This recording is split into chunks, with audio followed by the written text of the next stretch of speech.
siempre les doy el ejemplo, en ese celular están depredadores sexuales, estafadores. Cada vez concluyo más que la crianza y el liderazgo son lo mismo. Yo siento que tenemos una responsabilidad muy grande de tener esa conversación en la casa y decir, no ponemos límites por lo que al otro le cuesta, estamos creciendo juntos y qué rico más bien, en lugar de seguir construyendo esas barreras, construir habilidades en cada uno, en la casita de cada uno. Yo no tengo que estar diciéndole a la otra mamá qué es lo que tiene que hacer. No puedo yo decir esta emoción es la única información vital para yo actuar en este caso. A pesar de yo estar incómodo, le voy a decir, este es mi límite, ¿qué tal si nos tratamos diferente? Venga, pensemos a largo plazo. ¿Qué queremos? ¿Que tu hija de 8 años baile por 10 años feliz? ¿O que en 2 años se gane el mundial y no quiera volver a ver un paso de baile en su vida?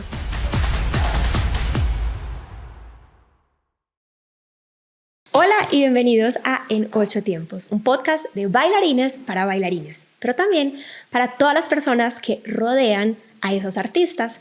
Hoy tenemos unas invitadas muy especiales que quería entrevistar hace mucho tiempo porque además de que ahora les voy a contar, una de ellas bailó conmigo en mis salones, son expertas en educación, en crianza, en acompañar niños y adolescentes en esa tarea tan difícil que es crecer, y a sus familias para ser como esos cimientos, esas personas que acompañan en procesos de desarrollo y crecimiento. Hoy les presento a Susi Vélez y a Eli Peláez. Chicas, bienvenidas a este espacio, ¿cómo están? Muy bien, Mari, ¿tú? Muy bien. Muy bien, Mari, súper felices de compartir estas experiencias porque además yo siento que a veces las cosas pasan y se van integrando y siento que en estos últimos meses he tenido un poquito más de pacientes relacionados con el deporte y las pasiones y los talentos, entonces creo que súper oportuna esta conversación. Y me encanta que digas eso, Susi, porque hay procesos que uno cree que tiene que vivir solos en la vida. Los procesos de crecer, los procesos de educar, de maternar, pero también de competir o de pertenecer a grupos.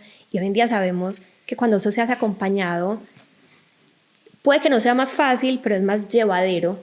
Y ustedes tienen una experiencia hermosísima. Ellas son las fundadoras de Growth. Empecemos hablando que es un poquito Growth. Cuéntenos de ese proyecto tan hermoso. Pensé que ibas a decir Growth Expertas en Infancia, porque es lo que hemos sido hasta este momento.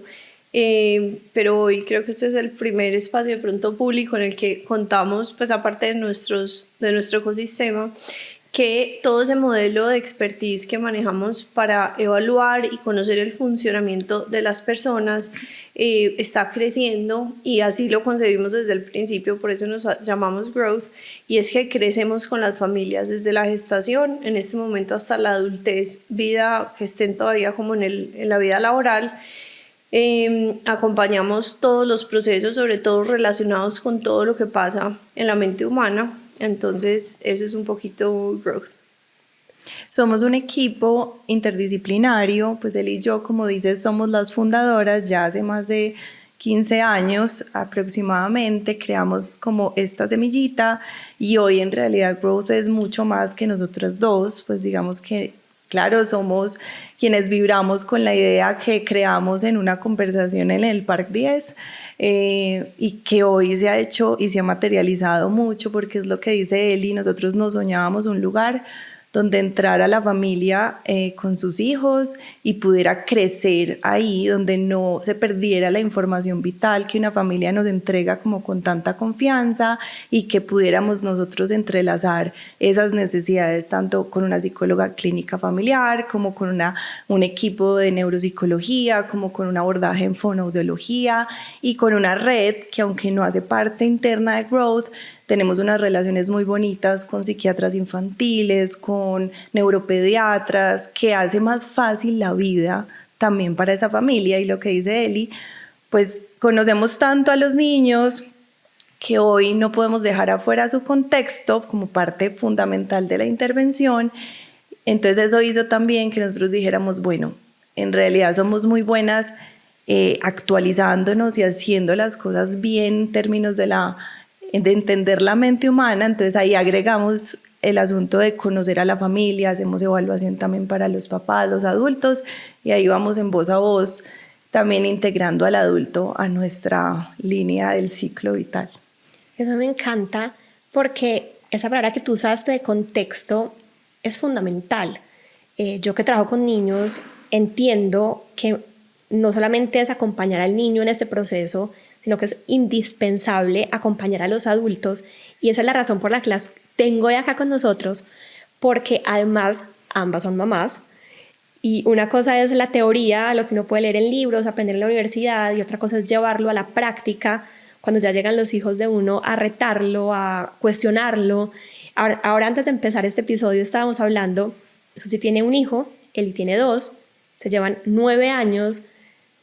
¿Cómo ha sido para ustedes eso desde la maternidad, integrar la teoría y la práctica en uno? Yo creo que esa historia empieza con Benja, que es mi hijo mayor, que tiene 12 años y que literal ha crecido con Growth. Él sabe y él cuenta la historia siempre. Creo que no cuenta ningún otro detalle de su nacimiento, sino que cuando estaba en la clínica, yo estaba en la clínica con él el primer día, llegó un mensajero para yo firmar el contrato de nuestro consultorio en el Tesoro, y él ha crecido como con todos estos procesos, y creo que fue un motivante muy grande porque pues Susi me ha acompañado a mí siempre también desde su saber, sin haber tenido Lucas todavía, en mi maternidad con Benja, y todo eso se iba como entrelazando. Nosotros tenemos un principio que es que pues no son las experiencias personales, trabajamos solo basados en evidencia científica, entonces no nos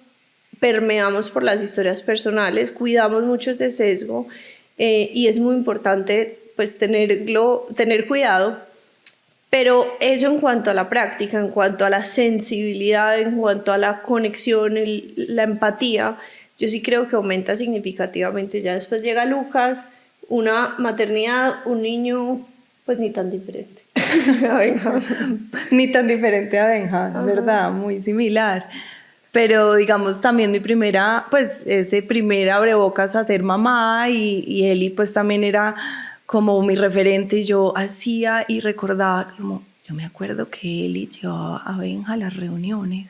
Claro, es que no voy a llevar a Lucas a las reuniones, o sea, un montón de validadores que también como por debajito es muy motivante, pues nosotras socias, y validarnos también nuestra maternidad y poder trabajar juntas y saber que tenemos que sacar adelante una empresa, pero además ser mamás. Fue bonito también como ese camino.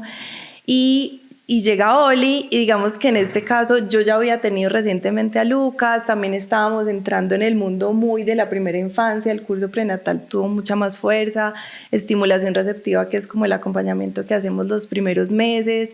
Entonces ahí Eli me dice, bueno, ¿aquí qué hago? Y yo, ay, ahora se me devolvió a mí como un poquito la pelota. Y eso es importante porque Susi está más en los primeros años, yo estoy más adelante, y viví lo que preguntas de mamá, sí lo viví completamente como mamá. Fui al curso prenatal como asistente, no tengo ni idea, ni es mi universo, pues no tengo ni idea, es que soy pues cerquita, pero igual lo viví con mi pareja de cero, estimulación, y tan lindo el tema de estar siempre actualizados, porque nada que ver ni mi embarazo, ni mi parto, ni la estimulación con Benjamín.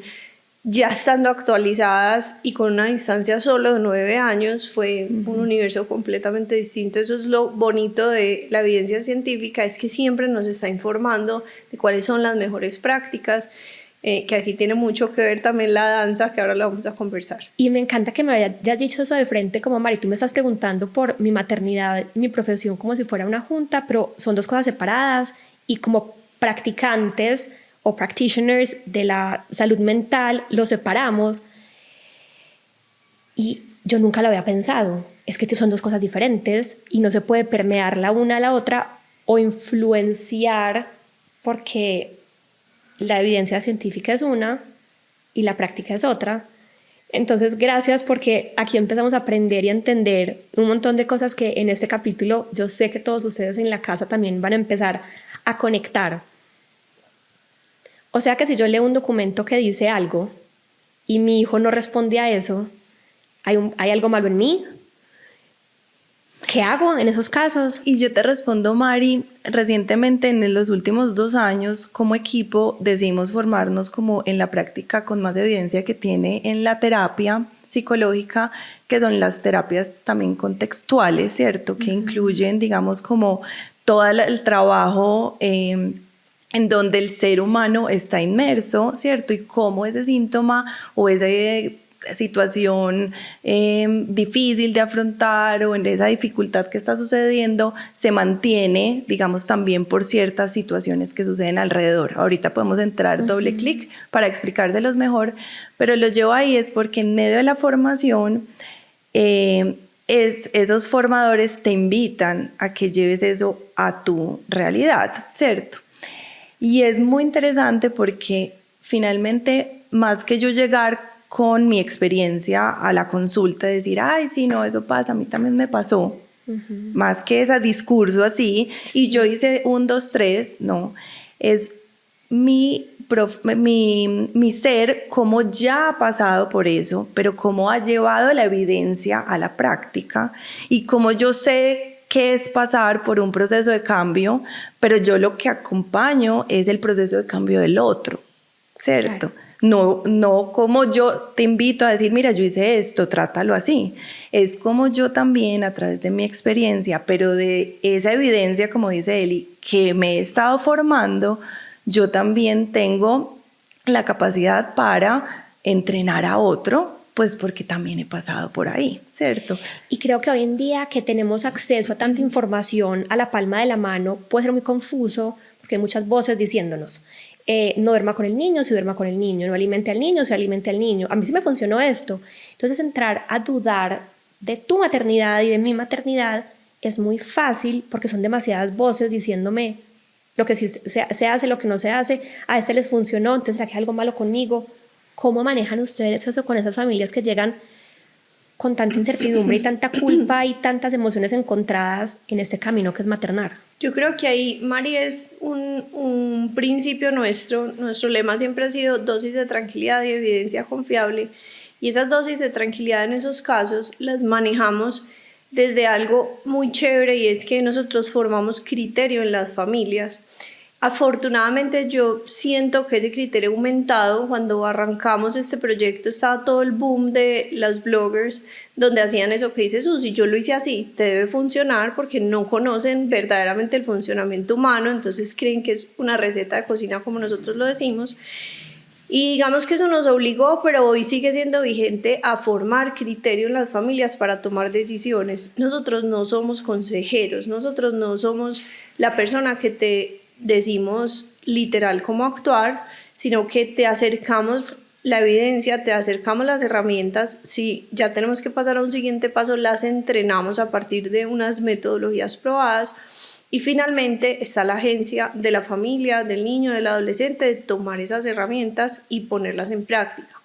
Normalmente tienen tan buena efectividad pues que es fácil adherirse a ellas, pero ahí está todo el tema del sistema. A veces se te adhiere el niño, el adolescente, pero la familia no. Pero digamos que esa forma pues como de mitigar toda esa información que hay alrededor es a partir de formar criterio y entrenar en las herramientas que esa persona o esa familia necesita. Y eso me encanta porque yo no soy consejera, yo no soy coach, pero de una u otra manera a la academia me llegan muchas personas con situaciones, con la necesidad de acompañamiento. Por eso las tengo aquí hoy, porque quiero que las familias sepan que existen las personas profesionales que los pueden acompañar de manera correcta en todas esas situaciones que son comunes. Es que todos los niños del salón sí hacen la tarea y la mía no. Es que todos los niños del salón sí comen bien y la mía no. Es que yo veo que en la academia todas saludan a la entrada y la mía no. Como cosas muy generales, pero también acompañamos procesos de temas muchísimo más graves, desórdenes alimenticios, depresiones y manejos emocionales grandes, incluyendo intentos de suicidio. El perfeccionismo, el deporte, sobreexigencia, la frustración. Y metámonos por ese tema. ¿Cuáles son los problemas más grandes que ustedes ven hoy en día en los niños de hoy? Uy, yo creo que hoy, en la fecha en la que estamos, la intolerancia al malestar que nos ha provocado la falta de criterio para consumir la información sobre crianza. Sí. Y es hagámosle doble clic porque eso está muy interesante. Total.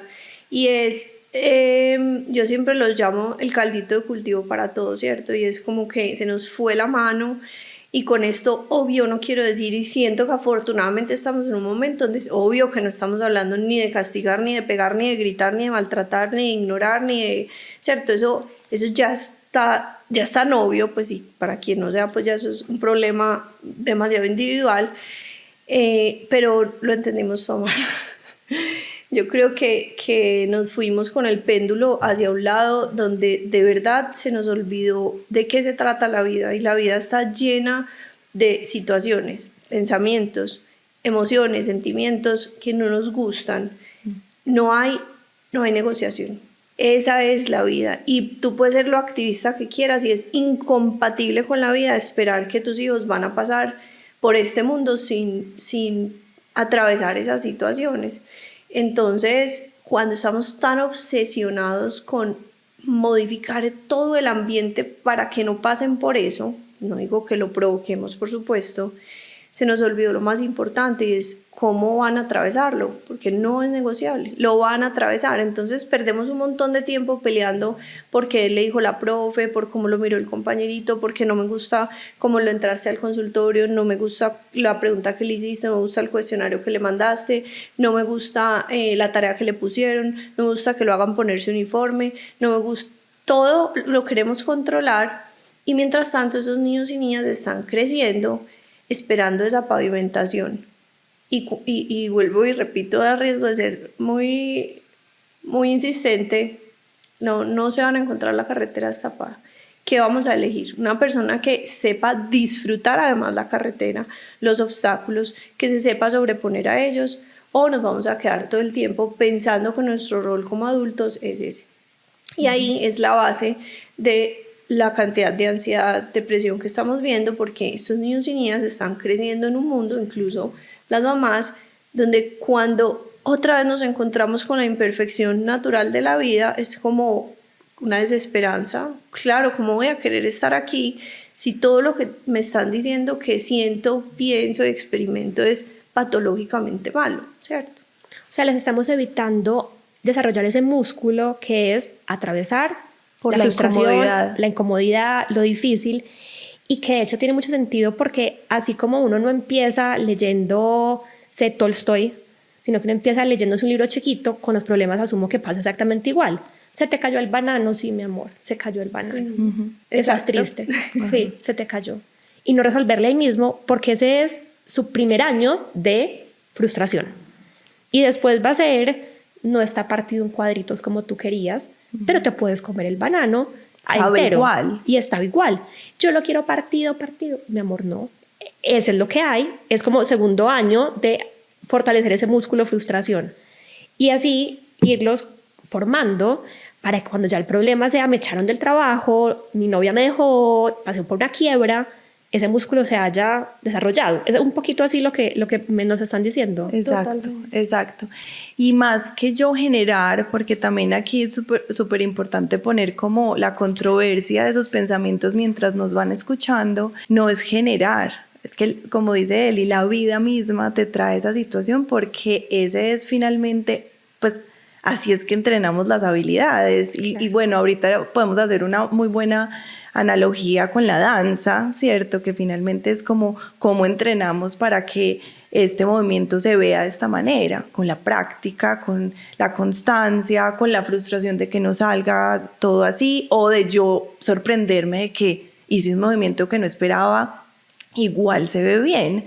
Siento que también ahí las habilidades de afrontamiento, pues más a nivel social, emocional, psicológico, es eso, es uno, yo trabajar mi músculo, yo saber cómo es mi músculo, yo saber que me cuesta entrar al primer día a clase, mami, esto me cuesta, sí, yo también, me pasó a mí, vamos, y cómo gradualmente esa conquista me retorna a mí un feedback que es inigualable, tan grande, muchísimo más grande, que mi mamá hubiera hecho esto por mí, ¿cierto? Y es lo que hablamos en terapia, es como el placer inmediato es ver que yo le cojo el banano, se lo parto y mi hijo está feliz. Ese es el placer inmediato. Y yo controlé la situación y yo me doy a mí también un logro que en la maternidad a veces son muy insípidos esas cosas, pero también ahí encuentro que si yo repito esto, posiblemente esta montaña se me va a crecer demasiado y yo voy a tener que seguir haciendo esto y mi hijo no va a tener el retorno que necesito que tenga, ¿cierto? Entonces mi rol es otro, ¿cierto? Nosotros, cierro con esto, Mari, también para que los que nos escuchan pues tengan de pronto una herramienta importante, y nosotros hablamos a veces como cuánto es el número de acomodaciones que haces para evitar la incomodidad, para evitar la pataleta, si son pues... ¿Y cuál es el número? No, pues esa es la pregunta. Esa es la Ok. pregunta. Y si tú me dices, sí, ay, yo hago esto, ya empieza la mamá, Sí. hago esto. Ya puede ser demasiado. Esas acomodaciones son incompatibles con el crecimiento del músculo. Pues lo que tú acomodes del ambiente alrededor es directamente proporcional a cómo va a restarse oportunidades de práctica para ese niño o esa niña. Se atrofia, o sea, se impide. Es como si no lo dejo caminar. O sea, el niño se tiene que caer muchas veces para aprender a caminar. Y cuando se cae de 50 centímetros de altura, no sé yo, pues no se está pegando tan duro. Que si nunca lo dejo caerse y espero a que tenga 1,80 m y ahí se cae, quizás la caída sea más dura en esa analogía de caminar o de moverse. Y súper importante eso, porque no estamos diciendo pues Y que lo tumbes. pues, ni que lo tumbes, ni que lo enfrentes a una situación que su edad no está para eso, por ejemplo, también, porque pues hay que ser muy conscientes de, no se me ocurre en este momento No, un una bebé idea. de 3 meses no lo vas a poner a que camine, porque por desarrollo motriz no tiene la capacidad para Por caminar. ejemplo, Pero exacto. cuando ya cumple el año y empieza a apoyarse para levantarse, ya tú no lo impides. Tú le permites que se caiga. Adecuas un poco el espacio, pero permites que él fluya y él pruebe y él entienda su cuerpo y él sepa caer porque ya sabe poner su manito, y te enorgulleces de su proceso, no del mío para ver el de él, ¿cierto? Que de hecho, sigo con este ejemplo, los caminadores de antes. Antes se montaba el niño en el caminador para ayudarle a su proceso. Hoy en día sabemos que no. Que estén las punticas no es lo ideal, que es muy peligroso, que él en su proceso lo irá haciendo sin súper un esa caminador. metáfora. Ujú. ¿Cierto? Sí. Eso me encanta porque en clase de danza lo vemos todo el tiempo. Yo siempre les digo a las mamás, y me encantaría aquí la opinión de ustedes como expertas. Va a haber frustración. El primer día de clase no van a ser capaces de cogerla. Anticipemos esa frustración para que ella sepa que el primer día va a estar perdida. De acuerdo. Entre están perdidas. A la salida, ¿cómo te fue, mi amor? Bien, pero no fui capaz de hacer nada. Es normal. Es que por eso vienes a aprender. Volvamos a la segunda clase, que con la práctica eventualmente lo vas a coger. Llega un punto donde hay una retroalimentación positiva y cogí el baile, cogí los pasos, pero esa retroalimentación positiva se vence muy rápido porque apenas llega un nuevo paso, vuelve a haber una frustración. Entonces, yo le digo a las familias que intenten, en la medida de lo posible, hacer acuerdos con sus hijos de comprometerse en procesos nuevos por semestres. Como un periodo de tiempo donde va a haber frustración, pero si logran pasar esa frustración, vuelve a haber retroalimentación positiva que te demuestra que tú sí puedes. ¿Sienten que eso es una forma positiva de hacer acuerdos para atravesar momentos de incomodidad? Cuando le dice a un niño, sea danza, fútbol, natación, definitivamente salte. ¿Cómo manejar esos acuerdos de me comprometo, no me comprometo, me salgo, renuncio, no lo insisto, sí lo insisto? Desde la evidencia. No, Mari, me parece, pues no sé de dónde pudiste construir ese sistema, pero me parece un sistema muy apropiado, ¿cierto? Obviamente hay familias de familias, pero yo creo que, digamos, la voz de una institución, este tema como de estar todos, eso es como una cebollita, estamos adentro, influye el sistema, digamos, interno, influye el sistema de la casa, influye el sistema del barrio, digamos en este caso las extracurriculares, los espacios, luego el colegio, luego más la cultura grande, o sea, estamos en constante influencia de todo lo que sucede alrededor de nuestro sistema, ¿cierto? Nuestro cerebro está completamente activado para hacer un radar, ¿cierto?, de aprendizaje, y por eso pasan los primeros años que yo me volteo y mi hijo ya aprendió a hacer el gesto que yo hacía y wow. Y aún más adelante cuando el cerebro cada vez se vuelve más experto en su sistema de aprendizaje. Entonces lo que te quiero decir ahí es como en eso que estás haciendo tu voz y tener entre comillas, un protocolo también de bienvenida a sus papás de es primera vez, mi hija medio baila en la casa, porque además lo vimos demasiado en las historias clínicas que hacemos como en la cita de primera vez. Le encanta la música, le encanta bailar, es que estamos a punto de buscar un lugar para que los papás tienen todas las ganas de que eso suceda y de ver a su hija disfrutar la vida y su talento. También ellos necesitan que cuando ellos llegan a una institución les digan, miren, así funcionamos, sabemos que esto pasa, además tenemos experiencia de tener tantos grupos por tantos años, esto va a pasar posiblemente en la casa, ¿qué tal si nunca evitemos venir acá? Porque también la evitación es parte como del manejo de la frustración. Aquí siempre será un lugar donde si es que primero va a observar, si es que segundo se va a atrever, va a atreverse. Denle la confianza al profe, de que el profe sabe manejar su grupo y sabe caminar con su grupo. O sea, creo que hay que darle a los papás también un poco esas pautas, como cuando uno llega a un colegio y se tiene que adaptar a esa cultura de ese colegio de la manera. Y dar esos tiempos es muy interesante y también tener algún momento de revisar cómo nos fue con ese sistema, qué fue lo más difícil y qué viene, ¿cierto? Yo he oído por mis pacienticos como, es que el otro semestre pasa esto y es que si entro a este grupo de competencia van a haber 2 horas más en mi semana y entonces cómo las organizo porque es que también entro un año escolar de este tipo y yo creo que uno a los papás les tiene que ayudar también en ese tema de la organización para que el momento emocional de la queja, la resistencia, el desgaste, pues sea afrontado en pro de ese sueño que tuvieron en un momento, ¿cierto? Pero entonces, cuando uno le dice al hijo de uno, si mi amor salte. No, yo creo que es difícil cogerlo de la nada, ¿cierto? Pues yo creo que hay un proceso que hacer, pero de pronto sí hay un asunto donde tenemos que buscar qué hicimos para, ¿cierto? Como dices tú, qué niveles de frustración empezamos como a afrontar, a resolver. ¿Qué patrones encontramos también en ese sistema de no estoy evitando demasiado o estoy, digamos, dejando a un lado pues porque esto se presentó? ¿Y qué situaciones de conversación hemos promovido? Porque también yo me siento con esta institución donde mi hijo no quiere estar y cómo hablo y cómo lo involucro y qué se te ocurre a ti. Las preguntas son muy motivadoras para, bueno, entonces, ¿qué harías? Hoy no quiero ir, entonces, ¿qué vamos a hacer?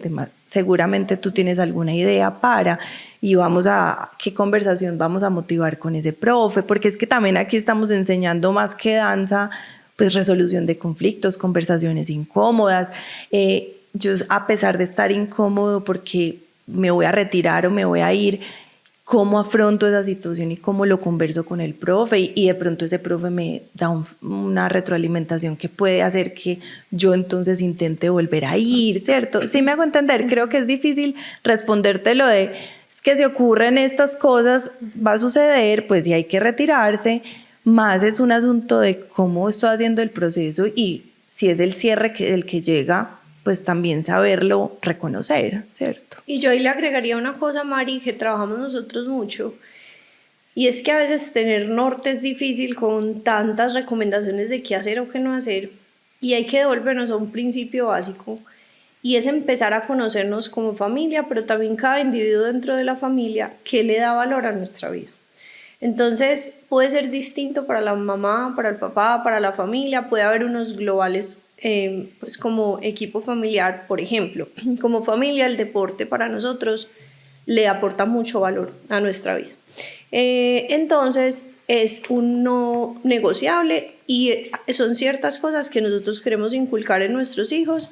Entonces el valor está claro, que es el deporte.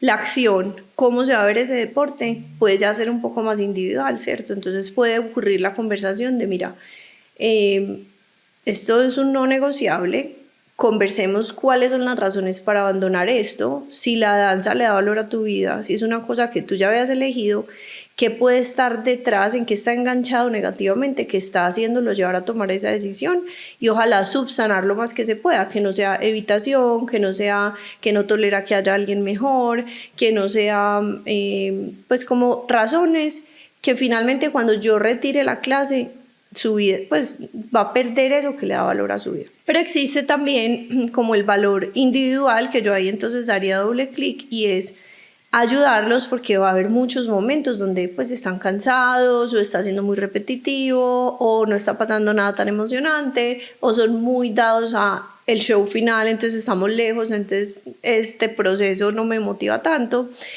Estar teniendo conversaciones sobre cómo esa elección que tú hiciste, que es el baile, le da valor a tu vida, no porque se tenga que quedar, esto es complementario, sino porque muchas veces uno escucha la historia de: a mí me hubiera gustado que mis papás me insistieran otro poquito, a mí me hubiera gustado que no me dejaran salir a la primera. Yo creo que es un común denominador. Entonces de pronto no tener la conversación desde no puedes porque va tanto tiempo, porque en la casa nos parece importante que bailes, sino devolver la pregunta, y es: te vimos tan contenta, te vimos tan contento, vimos que eso se conectaba como con lo que le da valor a tu vida. ¿Será que si quitamos eso de la ecuación nos va a quedar una islita por ahí como ahogadita, después de pronto lo vas a querer? Y dar herramientas para desengancharse de esas situaciones, pensamientos, emociones incómodos presentes que de pronto lo están llevando a solicitar suspender la clase. Y más, como dice Susi, ni siquiera por la danza, porque cuántos llegan a ser pues élite, sino porque es algo que nosotros vemos que de verdad le aporta valor a su vida. Quisiera sacar un cuaderno y empezar a escribir. Si quieres, esto queda grabado para volverlo a escuchar. Si tú en tu casa estás pasando por situaciones como estas, sea en baile, en tenis, puedes devolverlo y volver a escucharlas, porque gracias por todo ese contenido que nos están dando, es desde el valor a la persona, eso es muy valioso. Porque la vida va a estar llena de obstáculos y situaciones incómodas, pero no podemos renunciar a la primera. Siento que con lo que conversamos al principio de ese caldo, ¿cuál fue la palabra que utilizaste? Caldo de cultivo. El caldo de cultivo no ayuda tampoco mucho. Y aquí viene un elemento social que también quiero que hablemos mucho, de pertenecer, de sentirme aceptado o rechazado. ¿Cómo acompañamos a estas personitas cuando en un mismo grupo quizás no encajo tan bien? ¿Cómo facilitamos para que haya conexiones? ¿Y cuál es el límite en el que definitivamente, si forzar a que mi hijo siga siendo parte de ese grupo, le está haciendo daño? No voy a hablar específicamente de bullying, o sí. Hay veces siento que también estamos en un espectro muy amplio de que todo es bullying, pero no es bullying. En ese momento no lo invitaron al cumpleaños. Que no lo hayan invitado al cumpleaños no significa que le estén haciendo bullying. ¿Cómo acompañamos a las familias en entender esas líneas tan complejas de relacionamiento social, sea en el colegio o en actividades extracurriculares? Mari, yo quisiera responderte en dos vías, una por lo actual que estamos viendo y dos como por lo básico o al revés. Lo básico es las habilidades sociales. La mayoría de las situaciones problemáticas alrededor de los grupos tienen que ver con falta de habilidades sociales.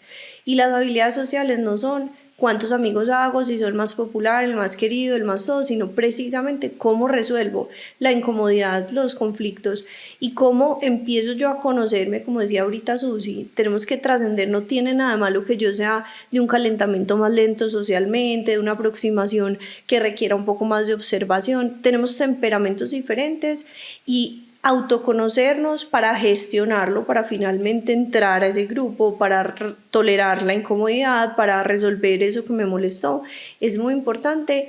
Y acá yo de frente diría, si faltan esas habilidades sociales no pasa nada, o sea, tenemos que empezar a conversar un poco más de, no importa, hablemoslo y entrenémoslas, porque son muy importantes y porque muchas veces no están en la cajita de herramientas por sus papás o por el entorno o por las condiciones.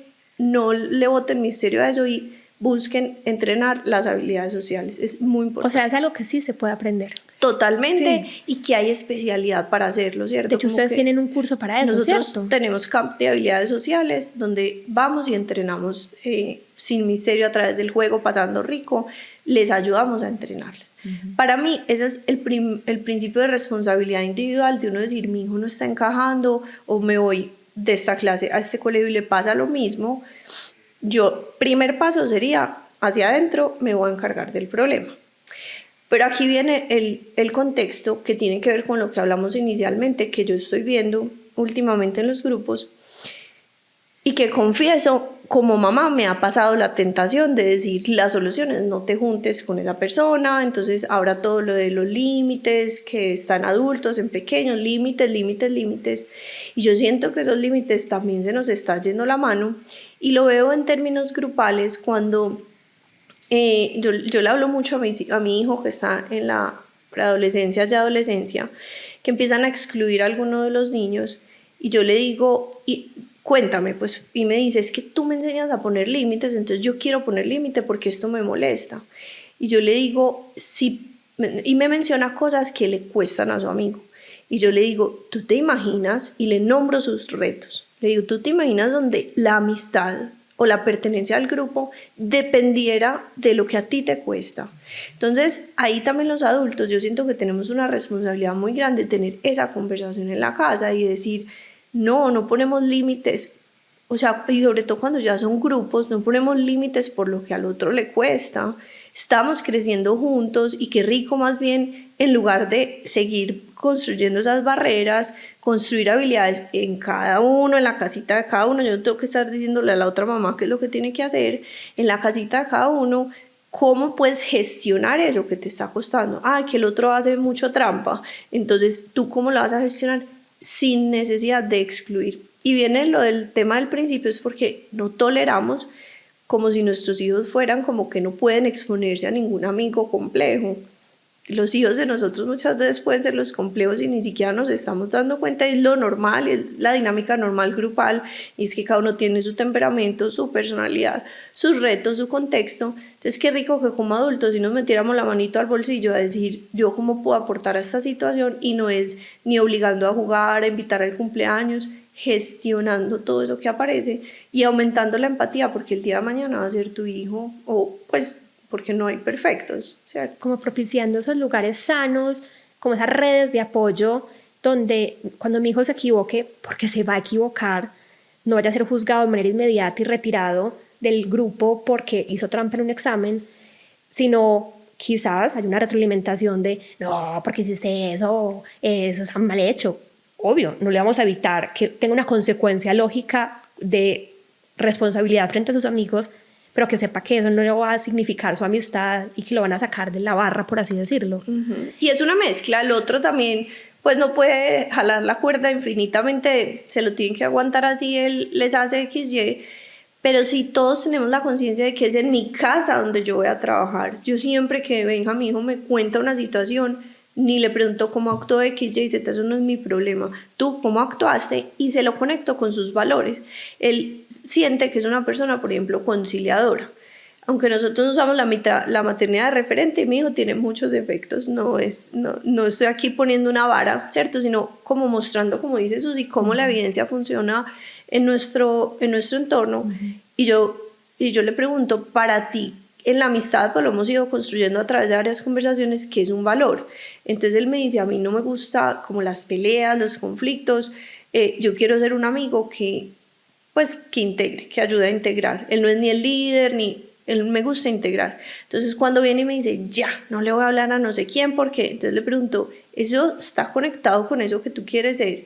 Pero es que no sé cómo hacerlo. Listo, ya aparecen las habilidades. Entonces le digo, listo, gordo, entonces esto que tú quieres ser no es lo que yo le dije que fuera, porque además somos abismalmente diferentes. Esto que tú quieres ser, yo creo que la forma en la que mañana puedes actuar en el colegio es la siguiente. Aparece el límite, mira, no me puedes hablar así, o no quiero que me digas esto, pero frente al otro que está excluyendo también le vas a poner el límite y le vas a decir, eso no va conmigo o con la persona que yo quiero ser, entonces lo que voy a hacer es esto y esto.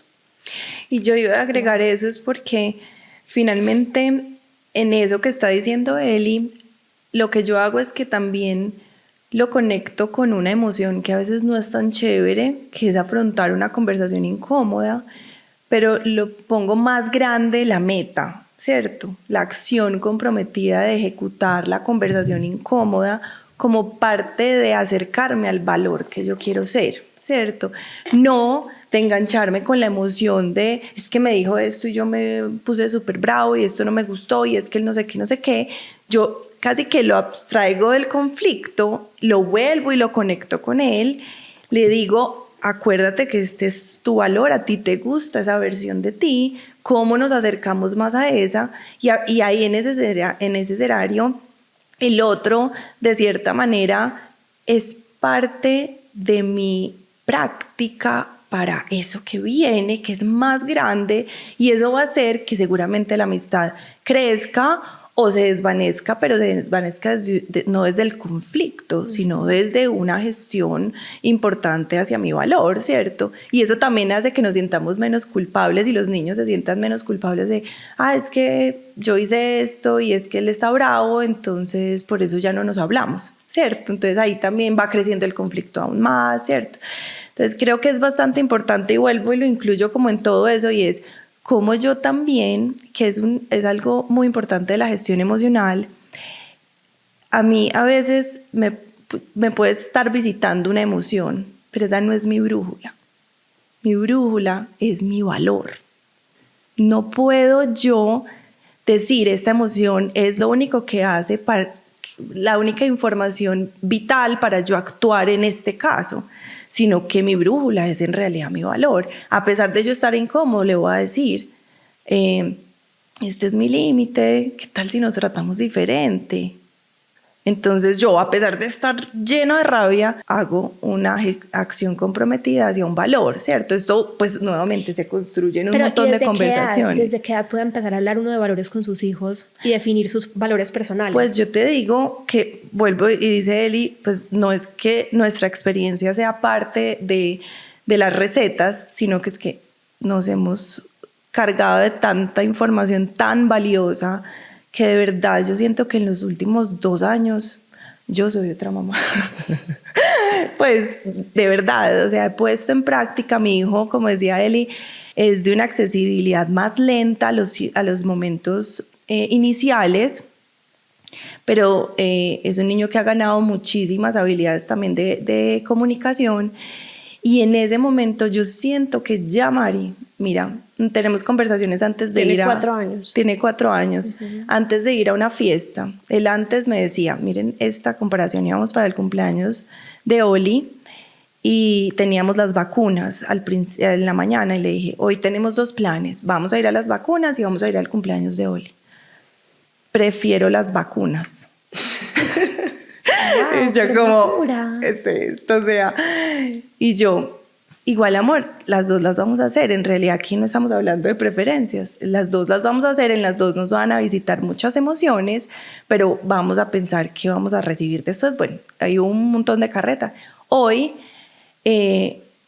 vamos a ir estuvimos en estos días juntos también con Oli, vamos a ir donde Benji y donde Oli. Y yo voy a llegar con los ojos cerrados, mamá, Nico, el esposo de Eli, me va a decir que yo no vine. O sea, narra todo en la visualización, que yo no vine. Y yo me voy a reír y él se va a reír y ya después yo voy a abrir los ojos y yo ya voy a jugar. O sea, ya ahí yo estoy trabajando. Yo le digo muchas veces, mira, ¿qué emociones nos van a visitar en ese cumpleaños? Y me dice, uy, la rabia cuando me quiten esto, uy, la felicidad cuando llegue la torta y la pena. Él ya sabe que le da pena y la pena. Y yo, ¿y qué va a pasar? Todas llegan y todas se van. O sea hermosísimo porque está... Es hermoso. Yo sé que la palabra suena feo, entrenado, pero es un entrenamiento para la vida. Y de él, y muy propio de él. O sea, yo lo he leído y le he dicho y claro... En este caso, mi hijo y yo nos parecemos y eso también hace que yo diga, este camino me parece parecido, similar, pero obviamente yo con otros recursos un poquito menos efectivos. Me tocó hacer más fuerza en la adultez para todo esto, pero hoy yo digo, esto es la cosa más impresionante. Mi hijo a los 3 años y medio hablando de esta manera y viendo, porque es que no es solamente hablar en la gestión emocional, reconozco mi emoción de rabia, no, o sea, mi hijo va a su acción y va a su valor. ¿Tú qué quieres allá? Mamá, es que me voy a divertir mucho, yo sé que voy a pasarla muy bien y Benji es tan amable, me dice, Entonces, ¿qué quieres? Quiero estar con Benji. Y ese es su momento y allá vamos, así me dio una pena horrible. Y la conversación, Mari, en términos de edades, empezó por lo que como todo en la crianza, por lo que para uno le da valor a la vida, ¿cierto? Lo que uno cree y va estimando que le da valor a su vida y que le puede dar valor a sus hijos. Pero ahí es tan importante el concentrarnos adentro de la casa y no afuera ni en comparaciones, porque uno también los va conociendo y va entendiendo. A mí me pasó eso, yo en el colegio de pronto tenía un rol de mucho más liderazgo y tengo un hijo que eso no es lo que lo mueve. Entonces, si yo no me hubiera conectado con eso, me hubiera quedado, como veo a muchas mamás sufriendo, es que no es el popular, y forzan la cosa y ahí pues hay mucha incomodidad porque el hijo también, no es que ese no es el rol que yo quiero ocupar, pero eso es lo que esperan mis papás desde sus valores, porque es que el que no es el montadorcito se la montan y bueno, todas estas ideas, mientras que si yo me conecto con qué es lo que le da valor a su vida, eso se va transformando. Al principio soy muy yo. ¿Desde qué momento? Desde que nos casábamos o desde que estamos con la pareja con la que vamos a tener hijos, conversar qué le da valor a cada uno, qué nos da valor como familia. Ahí están las decisiones centradas en la familia, que es otra herramienta muy chévere, y es como qué le da valor a cada uno, pero finalmente la decisión se va a tomar es por qué le da, pues como family centered, qué le da valor a la familia en conjunto. Y ya va apareciendo las personalidades, los temperamentos, los deseos, los gustos, y ahí ya empieza uno a ayudarles a ellos a tener conversaciones sobre qué le da valor a su vida. Se nombra de formas diferentes dependiendo de la edad.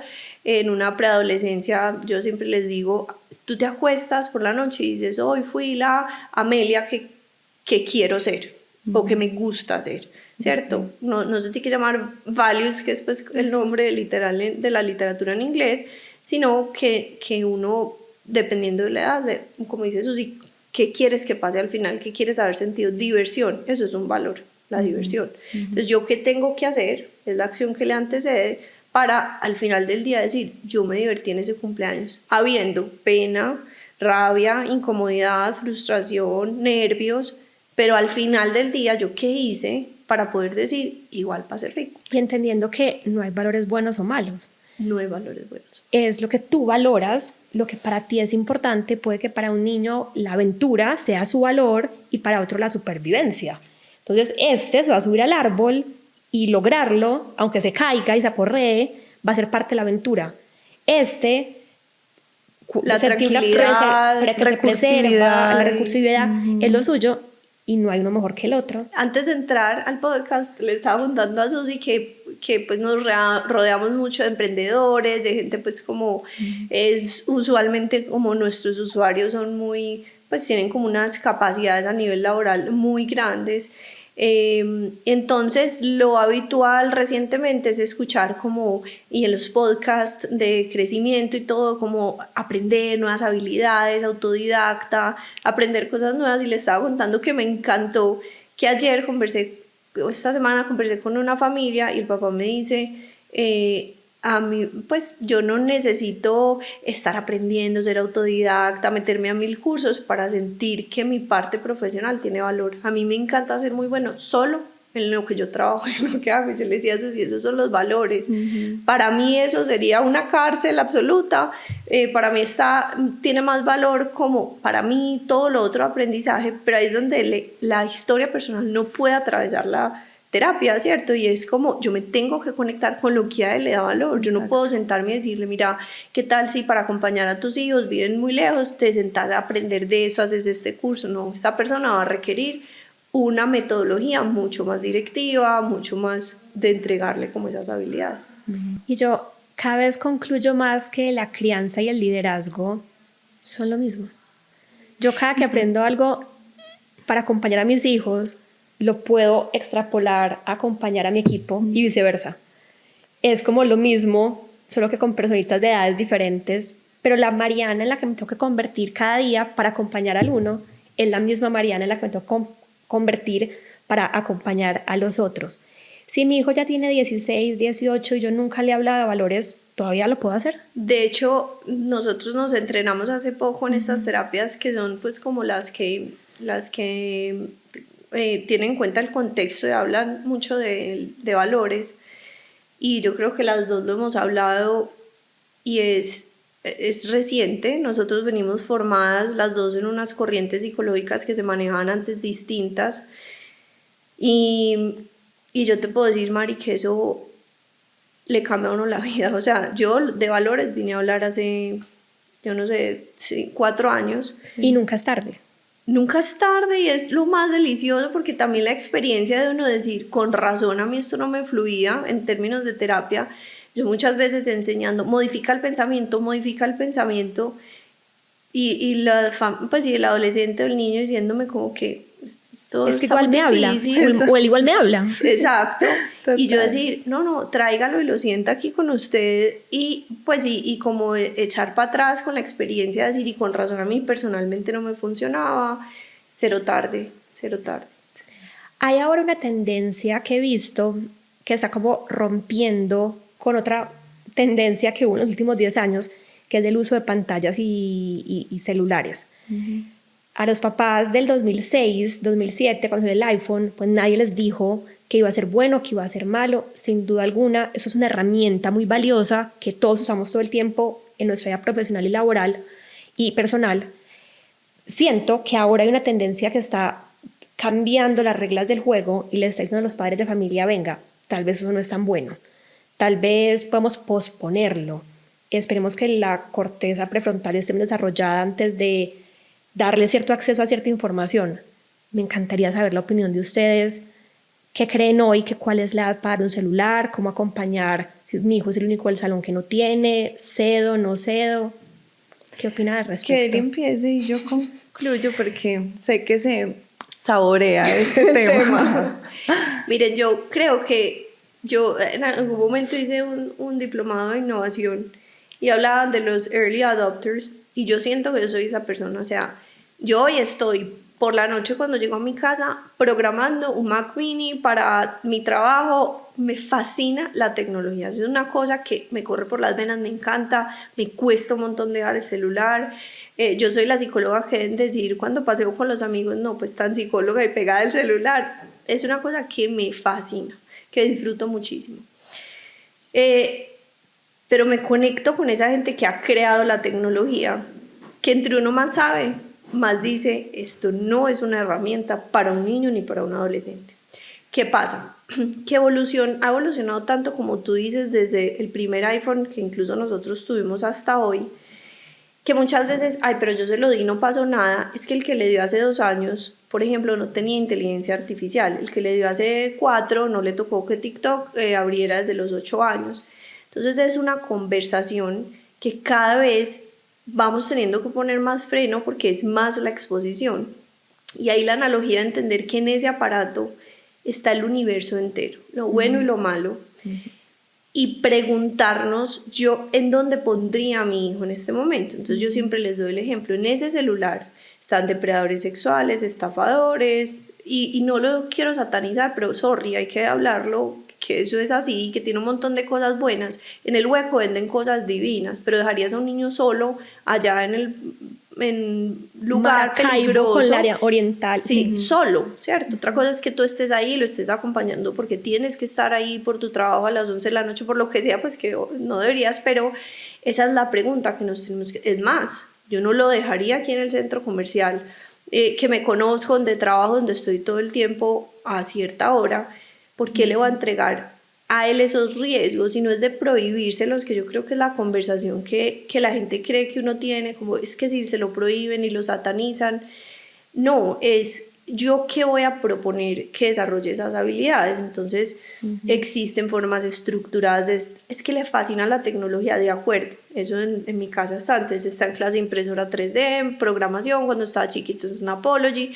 ¿Cómo yo a proporcionar esas herramientas sin tener que la clase sea en el Parque San Antonio a las 2 de la mañana, lleno de personas que van a hacer algo que no es? Entonces, creo que esa es una lógica que ayuda un montón, y es que cuando uno no sabe casi de tecnología, uno no sabe la cantidad de cosas que hay en este aparatico, entonces cree que es normal y que solo están viendo videos o solo están viendo series. Pero la verdad es que esa línea es indivisible. Y aquí les voy a poner un ejemplo que es lo más común que me aparece cuando creen que solamente ven videos, y es que el cerebro es súper sensible a unas exposiciones frente a las que no hay que ser fatalista, pero es muy difícil dar marcha atrás. Por ejemplo, la exposición a escenas sexuales antes de cierta edad en el cerebro genera, como me dijo un paciente, de un chicle pegado. O sea, eso se queda ahí y da vueltas y da vueltas y da vueltas, porque hay un área del cerebro que necesita procesar esa información, eso es de tipo biológico, bueno, para no entrar en muchos tecnicismos, le va a pasar esa película sin parar. Entonces yo digo, ¿sí será que, pues que eso es a lo que yo quiero exponer a mí, o lo que decías ahorita, porque lo voy a poner a caminar a los 3 meses? Lo mismo pasa con el celular, no hay afán, ellos van a aprender las habilidades. Es más, entre más habilidades de las otras haya consolidadas, esa adquisición al final de la pirámide de la tecnología va a ser mucho más eficiente, van a tener cerebros mucho más potentes para poder digerir. Entonces, creo que no hay disculpa, todo esto, sobra decirlo para no ser muy cansones, está basado en evidencia, en estudios longitudinales recientes, porque la tecnología es reciente, pues este tipo de tecnología es reciente, y en las academias de pediatría, que yo creo que ese es el tema sobre el cual más actualizan. Todo el tiempo es, ay, no nos equivocamos, antes era 2 horas, antes de los 2 años ya 0. Y entre más avanza la tecnología, más avanzan las restricciones. Más estudios hay de lo que tú dices, Mari, de esos chiquitos que estuvieron a los 3 años expuestos, que hoy son adolescentes, ¿cierto? Es que ya lo vemos. Exacto. Yo, por ejemplo, en la academia hay un año, hay una edad donde las pierdo. Y es dolorosísimo. Y las pierden muchas veces a causa del celular. Y no, pero y quiero aclarar, no es que se salgan de la academia. Es peor porque las sigo teniendo adentro, pero las pierdo como personitas. ¿En qué sentido? Niñas que miraban a los ojos, hola Mari, ¿cómo estás? Y conversaban entre ellas. Y en los salones gritaban y jugaban y brincaban. Y en los corredores llegaban y se saludaban entre todas. Y mientras los digo, quiero que sepan que mi cuerpo está reaccionando, porque es que es muy triste, ese año en el que ya todas llegan con la cabeza abajo, en las que ya no se hablan entre ellas, en las que les dejo de oír su voz, en las que por la clase tienen que poner el celular a un lado y se conectan por ese espacio únicamente. Pero cuando se acaba la canción, corren otra vez a coger el celular, donde ya no hay relaciones entre ellas. Yo digo, pero ¿por qué, si ya como humanidad sabemos el daño que les estamos haciendo, no cambiamos? Porque es que el daño es real y empieza a haber una afectación del lenguaje. Niñas que yo veo a través de Instagram se comunican entre ellas, te quiero, te adoro, la mejor amiga, pero de frente no se hablan, no tienen conexión visual. Y empieza a llegar, yo la llamo la nube negra, donde es como si una nube negra las empezara a acompañar todo el tiempo. Empiezan a compararse entre ellas, empiezan a haber una rivalidad innecesaria, empieza a haber unas inseguridades físicas, la postura. Y entonces, afortunadamente, en algunos casos tengo la relación con ellas de preguntarles, Linda, te noto diferente, ¿quieres que conversemos? Y empiezan a salir mensajes como, es que no me han crecido o ya me crecieron demasiado, es que mi mamá no me deja o me deja demasiado, es que nadie me quiere, es que no soy suficiente. Y yo asumo o concluyo que es que todas las comparaciones que pasan acá nunca alcanzamos. Si para uno como adulto hay veces hay que parar y decir, no, esa es la foto que quisieron montar, esa no es la vida completa y tengo más de 40 años, ¿cómo será para una niña de 14, 13, 12, 11 estar viendo las fiestas a las que no fueron invitadas todo el tiempo, estar viendo otras vidas no reales? Entonces, si me preguntan a mí, deberíamos volver al coco, a la llamada, porque la llamada no hace daño, y cancelarlo hasta los 18. Soy muy extremista. ¿Qué opinan ustedes al respecto? ¿Y qué pasa con las familias que me dicen, Mari, pero entonces no lo van a invitar a los planes y se sienten aislados? Y esa es una de las preguntas como más constantes.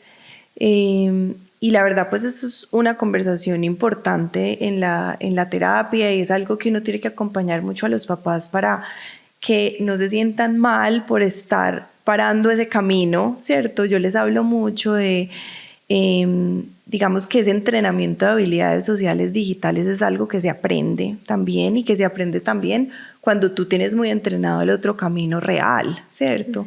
Y eso también hace que, tranquila, a él no lo van a dejar de invitar si eres un amigo que tiene estos y estos valores, que conversa de esta y esta manera, que es capaz de decir, ve, me enteré que estaban escribiendo para esto y quisiera estar. Ah, es que a ti no te dan celular. Ay, sí, ustedes conocen a mis papás, pero esos son ellos, este soy yo. O sea, como, ¿cierto? O que busque ir recursivo. Mami, escribirle a la mamá de no sé quién que van a salir a tal cosa. O sea, creo que es bastante importante no meter en ese saquito ese sustico que también tenemos los papás cuando decimos, o cuando son chiquiticos, que uno dice, yo dejo de ir a esta fiesta y no me van a volver a invitar, ¿cierto? Creo que también como papás tenemos que ser pues, tolerantes al malestar. Tolerantes al malestar de, ay, ¿qué tal qué? Y puede que sí, puede que un día en 5 minutos, 3 armaron el plan y mi hijo no estuvo. ¿Qué hacemos? ¿Es por el celular? No, es que a veces los planes se arman así, amor. Así suceden las cosas. A veces se encontraron el tesoro y llamaron a la otra que estaba ahí con el celular y llegó. ¿Y qué te vas a perder? No, sí, te acompaño, es maluco, yo también, pero al tercer día de colegio te vas a sentir igualmente conectado con esos amigos. Vas a estar incómodo el lunes, pero el martes te vas a acordar que son los de siempre y que no pasó nada por faltarse esa partecita. Y hace parte de la edad, o sea, es que el referente social de esa edad, pues me perdí. Y esto es muy grave, ¿cierto? Pero ya después como le ayudo a darse cuenta que esa pérdida no es un asunto vital de vida o muerte que hace que te vas a fragmentar en la relación. Entonces es ser tolerantes con nuestro propio malestar. Yo he tenido pacientes, pues familias que han hecho como unos movimientos muy bonitos entre las mismas familias con respecto a la llegada del celular como coordinada, y me parece lindo, me parece que los papás hacen su esfuerzo, seguramente socialmente tampoco son los más hábiles, pero crearon su grupo, se reunieron, se pusieron de acuerdo, dijeron cuándo llegaba el celular, porque sabían que hacía parte del proceso. Me parece lindo, y creo que es como cuando uno toma la decisión de ir, del que las familias se reúnan para ver si van a un centro comercial o no, o de qué tipo van, o qué mamá va a ir a acompañarlos. Es como esa misma planeación social que tiene que hacer uno cuando tiene más preadolescentes y adolescentes, y que uno va diciendo, ¿qué hubo? ¿Cuándo entonces? Ya están saliendo de cine y están queriendo quedarse media horita más. ¿Será? No, yo voy a salir igual con mi esposo y estoy pendiente. ¿Qué pasa en el mundo digital? Si dejamos de entrar un celular, ¿qué tan pendientes podemos estar? También es un asunto de unas habilidades de ciudadanía digital, ¿dónde estamos nosotros como figuras? A veces ahí como que nos perdiéramos, ¿cierto? Pero tenemos que hacer esa dosificación. Y es difícil, es más fácil que tu hijo se comunique directamente con el amiguito que tener tú que hablar con la mamá y cuadrar. Pero es que también finalmente es la maternidad. Difícil, hace parte y no está mal. Y lo que vemos, María, que me pegó a lo que dice Susi, más común, es que entre más temprano la entrega del celular, lo que se ha visto en evidencia, menos involucrados están los padres en ese acompañamiento. Porque se usa como una estrategia de desencartarme, de que esté entretenido, se lo dicen a uno, es que si no, todo el día me piden, no sé qué más ponerlo a hacer. Entonces también la pregunta es esa, y es, no vengas con teorías de que se va a desconectar, no. Primero vamos a ver cuál es la razón verdadera detrás de entregarle la pantalla y qué tanto vas a estar dispuesto, porque es un trabajo de tiempo completo, se llaman habilidades de ciudadanía digital. Es como que tú le vas a entregar un carro a un hijo simplemente porque cumplió 16. ¿No? Te toca irlo a acompañar, te toca manejar varias veces con él o con ella, te toca ver en qué se equivoca, estar montado en el carro. Es exactamente igual, no le vas a entregar la herramienta y vas a decir, es que ya está en edad o por una edad o por un momento. Hay familias que se demoran, o adolescentes que dicen, yo no quiero tener pase todavía, no me gusta, no me siento cómodo, o familias que dicen, yo siento que no está listo, o es muy impulsivo, o no le demos el pase todavía, que de pronto hay que madurar unas habilidades antes de. Entonces yo también creo que eso de hacerse, vuelve la pregunta al adulto, ¿yo qué tan listo estoy? para acompañar este proceso y puedo hacer un escalonado. Entonces arranco con un chat un poquito menos inmediato, 0 redes sociales, un aparato que no tenga conectividad en todas partes. Voy gestionando y voy creciendo en esas habilidades digitales. Y porque además, por mucho que uno crea que sabe del universo digital, eso avanza tan rápido que el tema de controles parentales, cuando uno cree que llegó, no. Y me refiero, por ejemplo, a Spotify. Apenas llegaron los videos, mi hija tiene, ahora que tú hablabas de ese recuerdo que se queda en la mente, era un video de Shakira. O sea, ¿quién se iba a imaginar que un video de Shakira la iba a marcar? Era un video que para un adulto es normal, donde alguien le rompe el corazón, pero en el video se ve cómo se le rompe su corazón. Ella no se le olvida que a Shakira se le rompió el corazón y yo no quiero ver a Shakira mamá porque es que le arrancaron el corazón. Y eso es esa imagen que ella vio en Spotify porque ya tiene video. ¿Qué tan grave podía ser que desde el celular de la mamá la niña pusiera Spotify? Pues ahí hay un riesgo y siempre hay riesgos y cada vez esos riesgos son mucho más grandes. Excesos. Quiero que terminemos con ese tema. Voy a empezar con la danza o con las actividades extracurriculares, pero quiero que lo llevemos a todo. ¿Cuándo es suficiente y cuándo es demasiado? Y cómo acompañamos a las familias también a entender que no siempre más es mejor. ¿O sí? Mari, nosotros estamos en este momento en la traducción y adaptación de una intervención clínica, que es la que más evidencia tiene en dolor crónico y síntomas persistentes. Y aunque son muchas las enfermedades causantes de esto, a mí me impresionó porque en 2 entrenamientos que estuve allá en el Hospital de Boston de Niños, pues se presentan los adolescentes, es un componente grupal y la mayoría hacían algún tipo de deporte de alto rendimiento con esta exigencia y este exceso de entrenamiento. Me llamó la atención, como no es algo que allá manejan y que es su prioridad, pero digamos que desde mi ojo eso fue lo que vi y comenté pues obviamente con las creadoras del programa. Y 2, el perfeccionismo, como esos rasgos de que pues sí, como un poco no me atrevo porque no lo voy a hacer perfecto, o una excesiva rehacer las cosas hasta que esperemos que queden perfectas, que nunca pasa.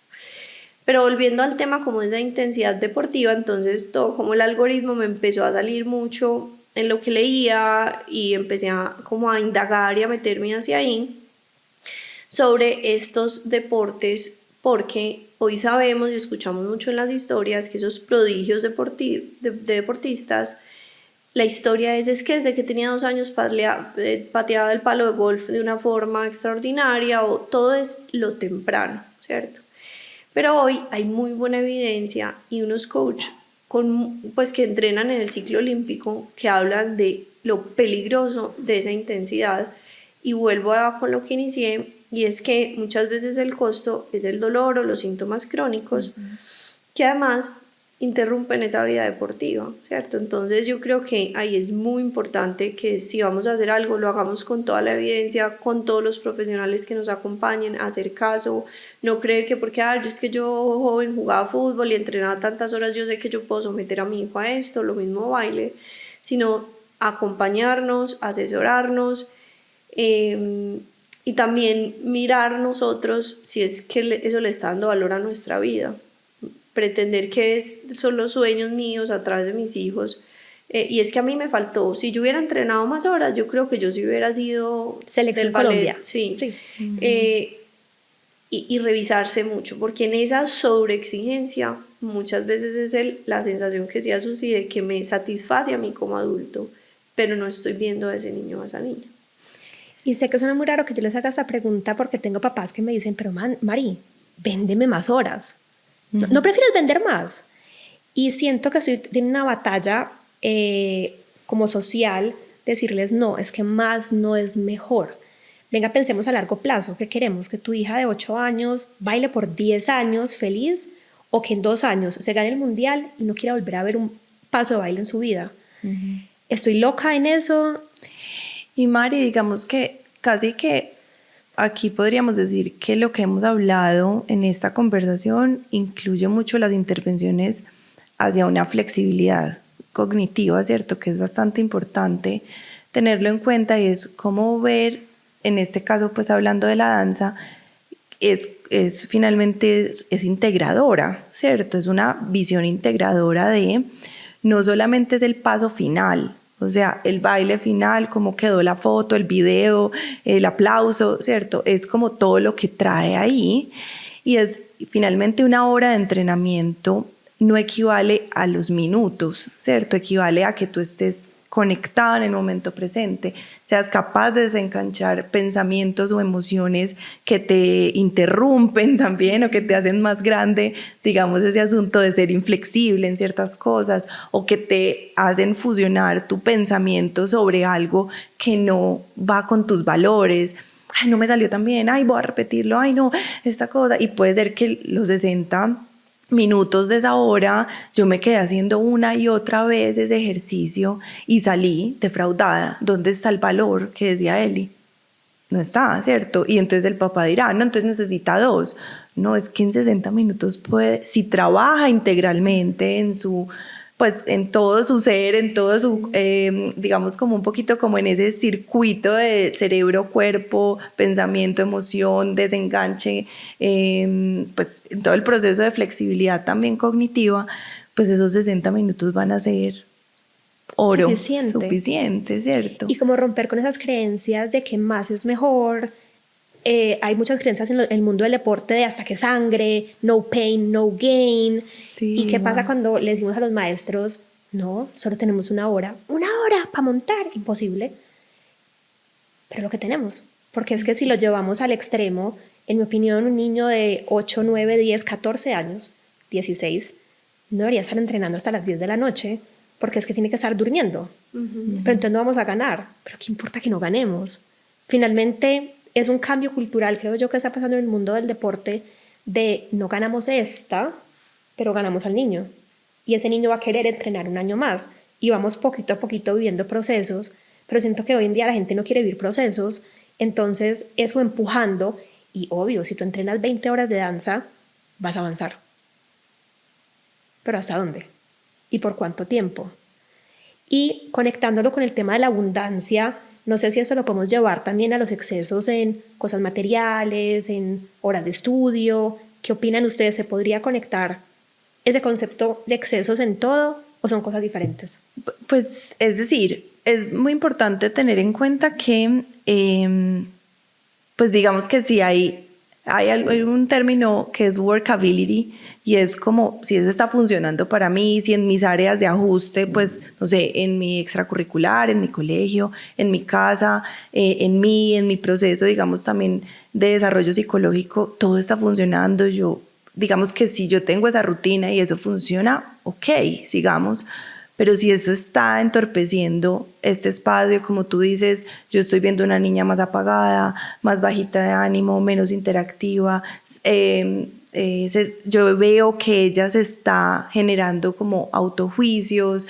Entonces ahí también es importante saber cómo es ese circuito y qué tantas áreas de ajuste está afectando. Entonces en este caso sabemos que mientras ellos van creciendo, el nivel también de exigencia académica aumenta, la mirada, digamos, como a lo que vas a hacer y a lo que representas también, a tus elecciones y tus intereses, pero es como ayudarles a ellos también a ver, volvemos hacia los valores, pero que esos valores estén en las diferentes áreas de ajuste. Entonces ahí uno también puede reconocer si hay una abundancia y hay un exceso, en qué lugar, por esto que te digo, esa intensidad, esa duración de las cosas que no están funcionando, o esa frecuencia en que se repite ese pensamiento de pronto no tan alentador en ese proceso, ¿cierto?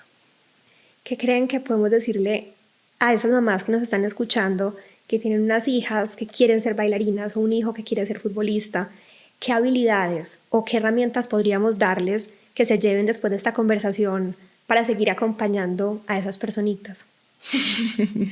Yo creo, Mari, que con lo que empezamos y es ubicarnos bien en el contexto, y es esto va a tener retos, es como una analogía con la vida misma del deporte, entonces va a tener retos, en unas cosas va a ser muy bueno, en otras no, hay gustos, hay deseos, hay cosas que le dan valor a mi vida, mantener abierta la conversación de eso, de cómo esto que estamos viviendo le da valor a mi vida, hasta dónde, cuánto, cómo, dónde, porque va a ser un entrenamiento en sí mismo para la vida y por eso hago la analogía, porque es como si algo que me incomoda, entonces cómo lo voy a gestionar. Si llegué a un momento donde me está chocando que me superen o que sean mejores que yo en X cosa, entonces cómo lo voy a gestionar. Si me están excluyendo del grupo, cómo lo voy a gestionar. Si me deja de gustar, si se deja de conectar con lo que le ha dado valor a mi vida, cómo lo voy a conciliar con eso que en mi casa me han dicho que es algo que aporta valor. Creo que es las conversaciones estratégicas y constantes las que van a permitir que esto sea un disfrute y que se conecte con con ese ser que está en construcción, más allá como de los logros o del deporte per se, sino como se vuelve una escuela para la vida muy bonita.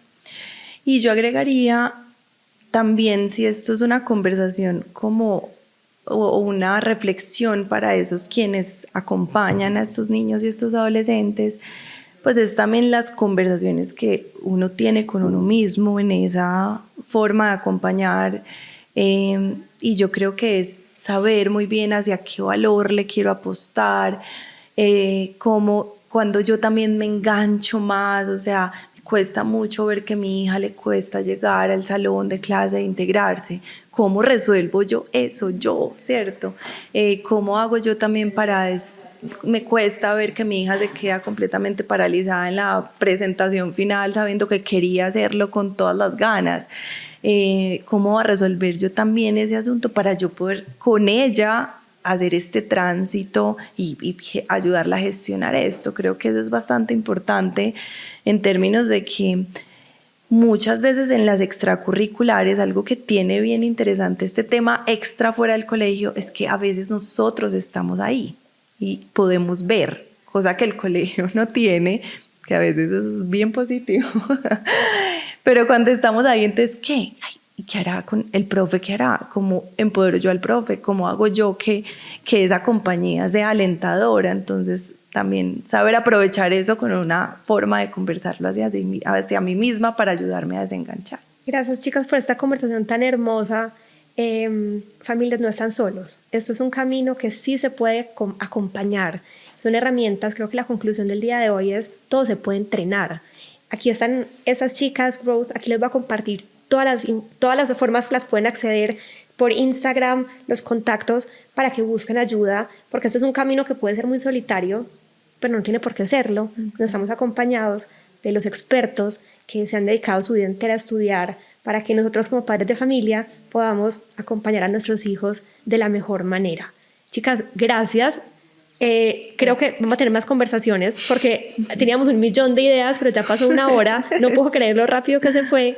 ¿Algo que quieran decir antes de que terminemos? No, me encantan estos espacios y digamos que sé que los papás que eligen y las mamás que eligen con todas las ganas tener a sus hijos en estos espacios de diversión, de gestión de talentos, pues son papás que se van a disfrutar esta conversación y que seguramente van a crecer mucho más. Y darte las gracias, Mari, porque yo sé que siempre has entendido tu academia como algo de contexto, o sea, siempre te he visto entenderla como que tú haces parte de un contexto y buscar siempre las mejores herramientas, como de verdad no pensar, sorry, yo aquí pongo a bailar a la gente, la vuelvo élite y el costo, la vida o el contexto que tenga ese niño o esa niña no es mi problema, yo estoy alcanzando logros. Y me voy a volver a lo que decías ahorita, que es algo en el deporte que está pasando, y yo creo que tú ya tienes evidencia de eso, y es que a ese paso y a ese cuidado tienes todos los logros deportivos del mundo, entonces sí se puede hacerlo con cuidado, con respeto, con profesionalismo en lo tuyo y en lo que complementa eso que estás haciendo. Gracias, les quiero mucho. Gracias. Y les cuento la última cosa. Susi fue alumna mía en el garaje de mi casa. Sí, nos faltó eso. Nos faltó toda esa Dato parte. curioso. Dato curioso. Voy a buscar videos, se los va a pasar a Juanjo. Ay, no. Mentira, Susi, no te voy a poner en esas. Pero me Ay, encanta. No, pero me encanta, me acuerdo con tanta disciplina. Me acuerdo de mi disciplina ahí, por ejemplo. Y Valor. Ese es un valor que hoy en Growth es decisivo para nuestra empresa. Y ahí lo empecé a entrenar. Ay, no, es hermoso ver a mis alumnas crecer, convertirse en unas profesionales talentosísimas que acompañan a otros y que, bueno, la danza definitivamente es un buen complemento independiente de la profesión que elijamos. Un abrazo para todos, acuérdense compartir, darle like, campanita, todo lo que aparece en este video y nos vemos el próximo 8 con otro episodio de En 8 Tiempos. ¡Chao!